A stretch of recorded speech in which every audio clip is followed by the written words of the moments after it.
નમસ્કાર, હું છું પ્રિયા અને તમે જોઈ રહ્યા છો જનતા કી જાણકારી ન્યૂઝ। નજર કરીએ આજના સમાચાર। ડાયમંડ સિટી સુરતના લિંબાયત વિસ્તારમાં કાયદો અને વ્યવસ્થાની સ્થિતિ કથળાવવાનો પ્રયાસ કરનારા અસામાજિક તત્વોને પોલીસે કડક ભાષામાં પાઠ ભણાવ્યો।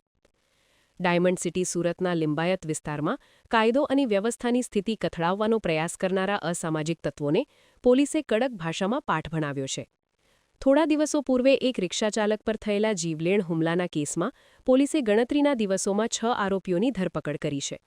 લિંબાયત વિસ્તારમાં તીક્ષ્ણ હથિયારો વડે રિક્ષાચાલક પર હુમલો કરી ફરાર થઈ ગયેલા શખ્સોને પકડમાં પોલીસે સીસીટીવી ફૂટેજનો સહારો લીધો હતો। ટેકનિકલ સર્વેલન્સ અને સ્થાનિક બાતમીદારોની મદદથી પોલીસે તમામ 6 આરોપીઓને દબોચી લીધા હતા। માત્ર જેલ ભેગા કરવાને બદલે પોલીસે આ ગુનેગારોને જે તે ઘટના સ્થળે લાવીને સમગ્ર ગુનાનું રીકન્સ્ટ્રક્શન કર્યું હતું।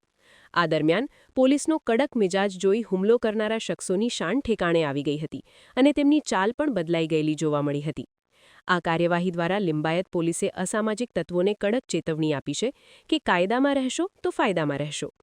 જાહેરમાં રીકન્સ્ટ્રક્શન કરવાનો મુખ્ય હેતુ સામાન્ય જનતામાં પોલીસ પ્રત્યેનો વિશ્વાસ વધારવાનો અને ગુનેગારોમાં કાયદાનો ભય પેદા કરવાનો છે। સ્થાનિક રહીશોએ પોલીસની આ કામગીરીને વધાવી લીધી છે। લિંબાયત પોલીસ સ્ટેશન દ્વારા આ મામલે વધુ કાયદેસરની તપાસ હાથ ધરવામાં આવી છે જેથી ગુનેગારોને કડકમાં કડક સજા અપાવી શકાય। રિપોર્ટર સુનિલ ગાંજાવાલા, સુરત।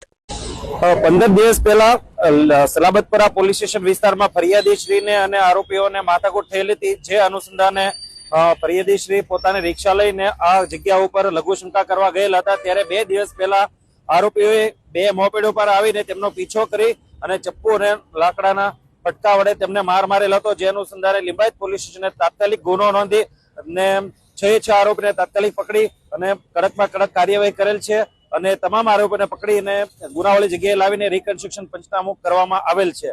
અને તમામ ગુનેગારોને એક જ સંદેશ છે કે જો તમે કાયદામાં રહેશો તો ફાયદામાં રહેશો, નહીતર આવી જ રીતે લિંબાયત પોલીસ સ્ટેશન તરફથી કડકમાં કડક કાર્યવાહી કરવામાં આવશે।